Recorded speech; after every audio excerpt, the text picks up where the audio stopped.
The Twins lose their final home game of the season. Carlos Correa has an interesting quote, and we heard from Dave St. Peter on multiple things we're going to break down today on this episode of Locked On Twins. You are Locked On Twins, your daily Minnesota Twins podcast, part of the Locked On Podcast Network, your team every day.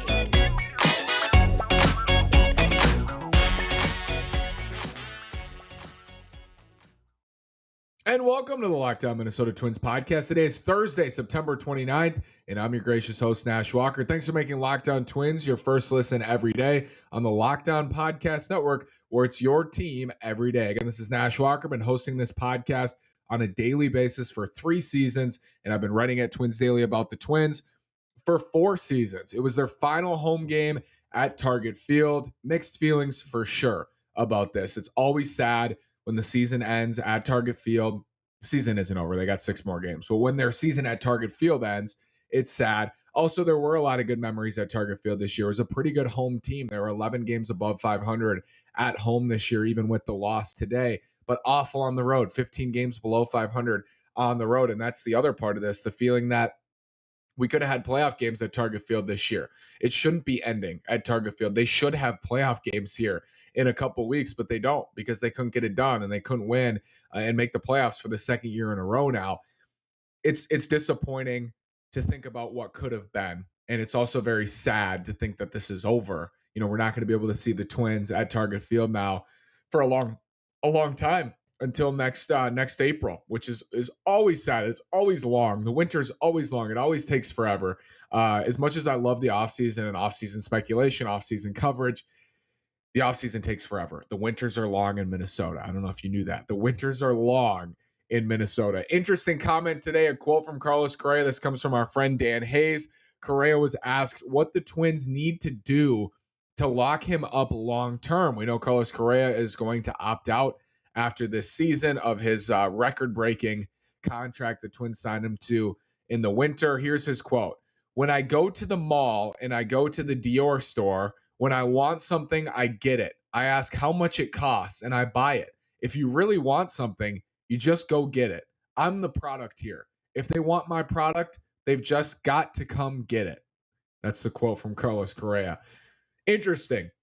It's funny. I mean, it's kind of funny that he did that, but I have a lot of feelings about this. There seems like there's a big reaction to this. Like it's viral on baseball Twitter that Correa made these comments, and the overarching sense is, oh, he's gone, he's leaving. And I kind of get that because for much of the season, Correa continuously said, like, I really like it here. I really like it here. I want to be here. They know I want to be here. And even with all that, we knew it was about money.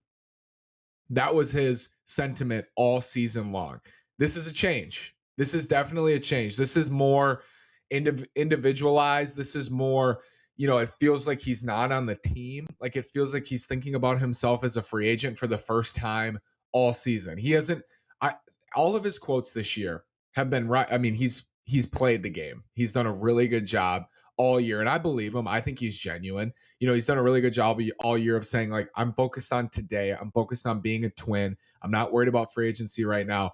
For the first time, I feel that he sounds like a free agent in this quote. He sounds like somebody who is ready for free agency, who's ready to field offers, who's ready to take the biggest offer on the open market. And that's why I understand why the reaction to this is bleak for Twins fans. It feels like that. It feels like he's a free agent. He's no longer on the team, even though there's 6 games left. They didn't make the playoffs. Disappointing finish, and he's done. That's how it feels on one hand. On the other, he's always going to take the money. He was never opting into this contract. I said it over and over and over. I still have people saying to me, I think he's going to opt in. He was never opting in. We knew he was opting out. If that's what the takeaway is, like, oh, he's opting out, he's gone. We've known that for 6 months. We knew it the day he signed the contract. The only thing that was going to have him opt in was a season-ending, brutal injury, and he had a solid year. He's opting out. He's going to get paid a lot of money in free agency.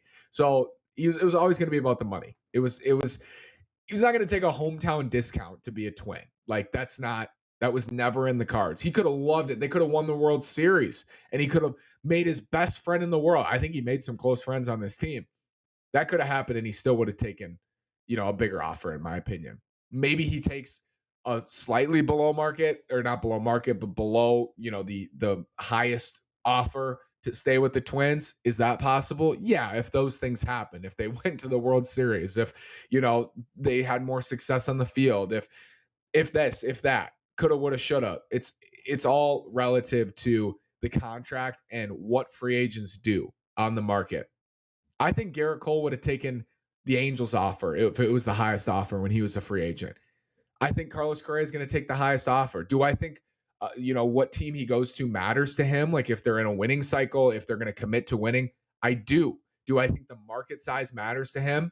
I do. I think he's a big time player. I think he wants to play in a big market. I think he wants to, be on a winning team more than anything. But number one on his list is getting paid. And I think that's the case for 99% of free agents. Number one on their list is I want to be paid for what I've done. And Carlos Correa has done amazing things through his age 27 season, not only in the regular season, but in the postseason. And he's worth a lot of money, and he wants to get paid for everything he's done, all the hard work he's put in.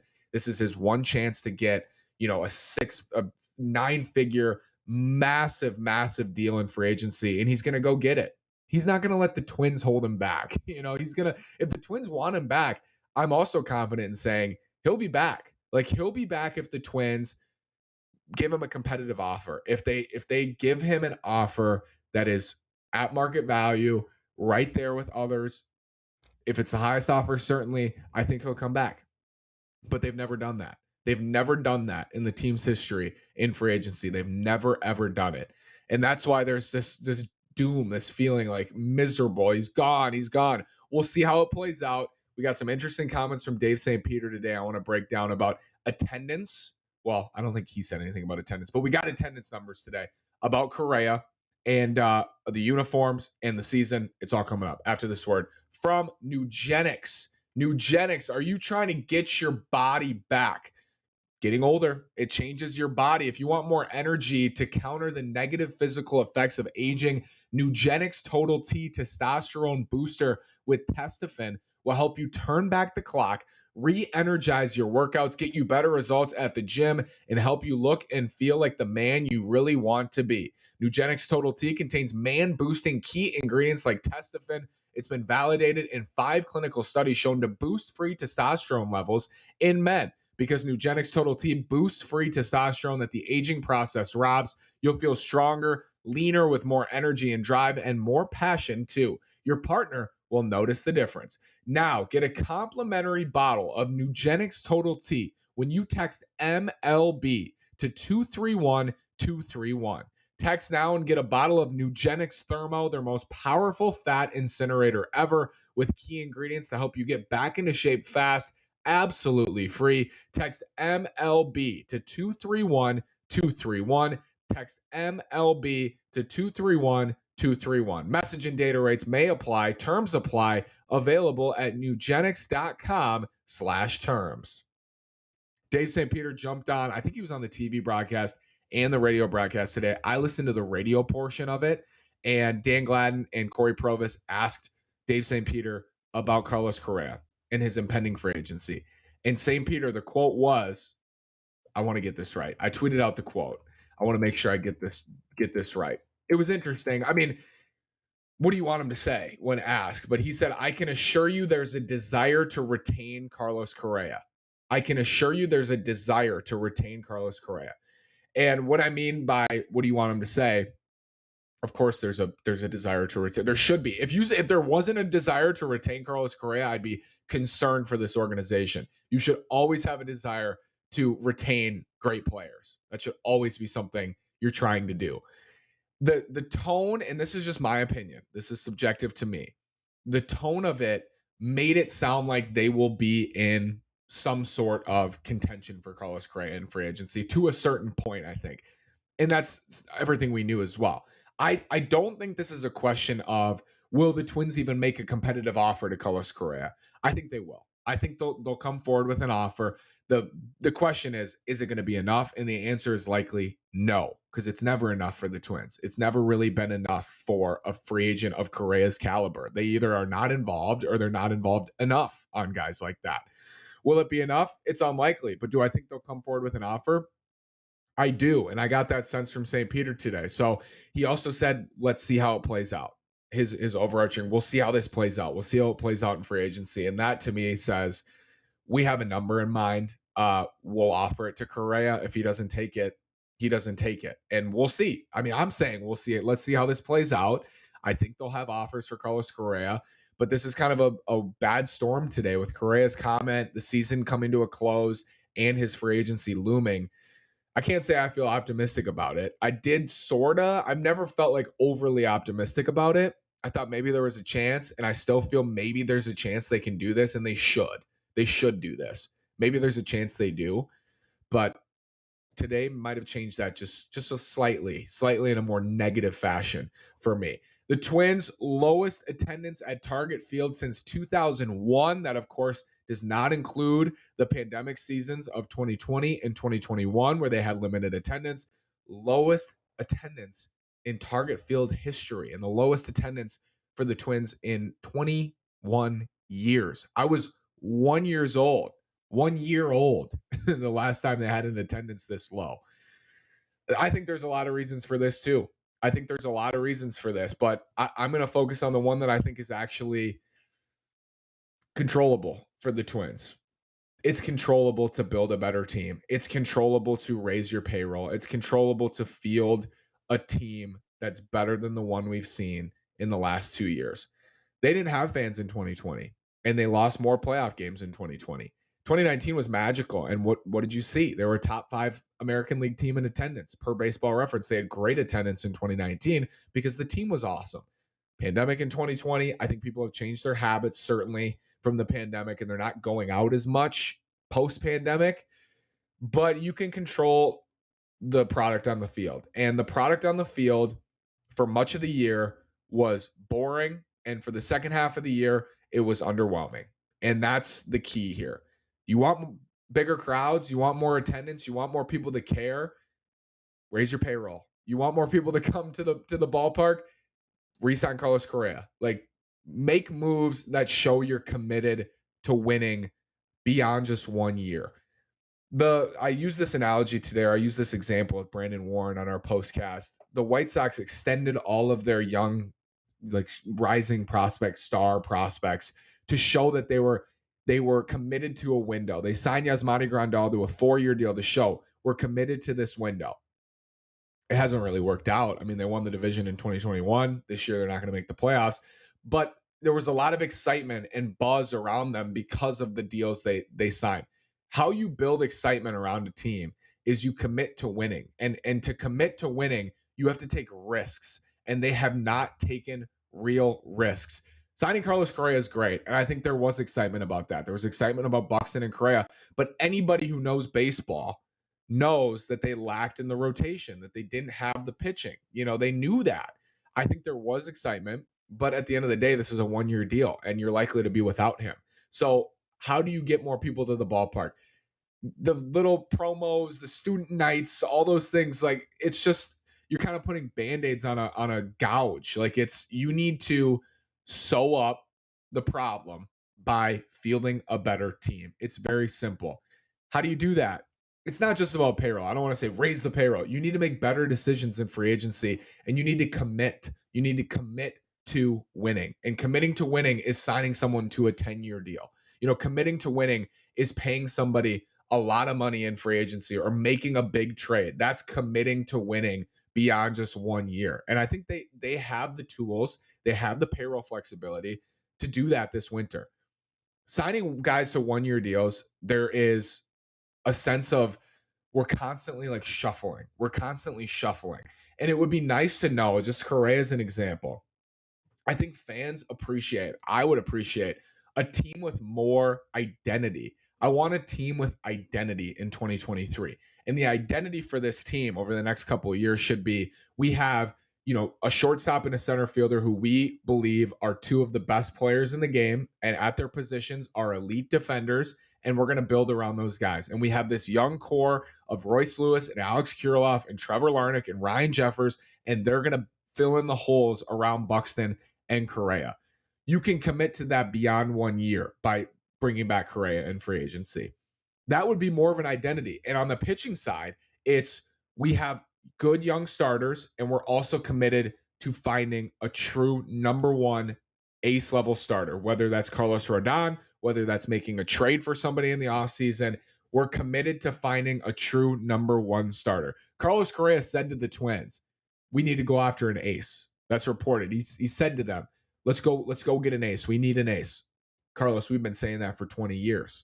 Twins fans have been saying that since Johan, essentially. We need an ace. Commit to that. Commit to an identity. This team lacks identity, and I think that's part of what made them boring this year, because I don't think there was a sense of direction with this team. It's like, okay, they signed Correa. He kind of fell in their laps. They extended Buxton, but they didn't do very much in the rotation outside of Sonny Gray. The bullpen they're relying on is clearly not a playoff bullpen, playoff caliber bullpen. They don't look as good as the White Sox coming into the year. The White Sox were the favorite to win the division. What's the direction here? That was the question, and I think that impacts attendance. Like, I think they need more good players. I know, it's crazy. It's a crazy idea. They need more good players. They need an identity, and they need to commit to winning. They need to do those things. They had fan favorites, and I think that drives attendance too. You know, there were guys fans loved, and fans do love Byron Buxton. Eddie Rosario, Jose Barrios, you know, those guys are fan favorites. Luis Ariz, Byron Buxton. I think people like Correa generally, you know, Twins territory. Likeable players, a winning team, a team with an identity, a front office and leadership that's committed to winning in payroll, in moves in free agency, and making trades.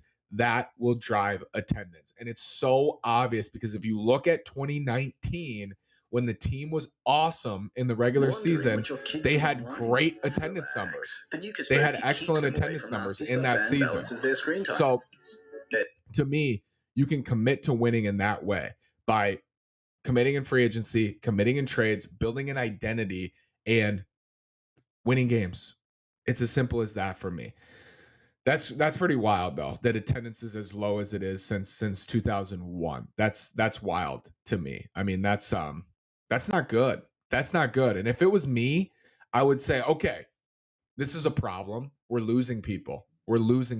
People are sick of this. 18 straight postseason losses.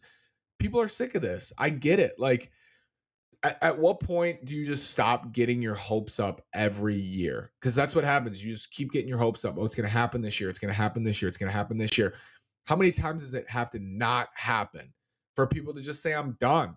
I'm done paying to go to these games. I'm done paying to support this team. I'm done supporting this team, period. At what point does that stop? And I mean, some of this is beyond their control, I think, but a lot of it is within their control. Just win. That's what it comes down to. So many of these problems, like the front office and wanting the front office gone, wanting Rocco Baldelli gone, the attendance numbers, the problems, the postseason losses. All you need to do is just win. Winning solves everything. Winning will solve every problem you have as an organization if you just win. They've had trouble doing that in the postseason. In the last 2 seasons, they've had trouble doing that consistently. It's an interesting time for Twins territory. The uniforms, we're going to change uniforms. It's an interesting time for this organization. They have a star shortstop who's going to free agency who they should re-sign. You have a young core that can't stay healthy really, but is very talented, and you have a very low attendance number. You need to find ways to make this team a legit contender in 2023, and not just 2023.